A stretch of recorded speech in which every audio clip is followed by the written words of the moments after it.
心靈交響曲，要來作出取決。每日靈修經文分享，歷代志下16章9節，耶和華的眼目遍察全地，要顯大能幫助向他心存誠實的人。猶大亞撒王因為投靠耶和華，使他能夠擊退古實人的侵略，得着神賜予國家的平安。在平穩中，國家再可趨向繁榮，太平的日子一轉即逝。24年過後，亞撒王又再面臨危險，國家的安全被北國以色列威脅。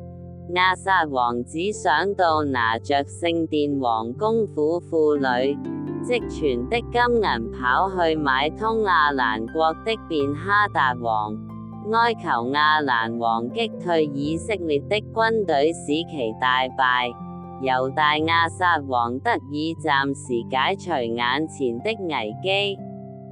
危難已過，卻受先知哈拿尼的責備。他在危難時，不求助於耶和華神，卻是求助於亞蘭人，忘記他所要依靠的耶和華神是無所不知的神。他要全心的仰賴耶和華。亞撒王未能醒覺，惱恨先知的警戒，也漸漸遠離耶和華神的恩典。一起來向神祈禱。當危難來時，正是信心的考驗。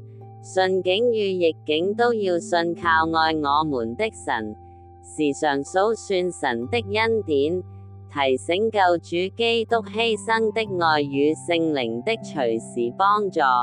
任何事都要來作出取決，取決在於我們與神的關係。每天靈修，每事禱告，才能夠更會領悟三一神的旨意。以上祈禱懷着感恩的心，奉主耶穌的名禱告，阿們。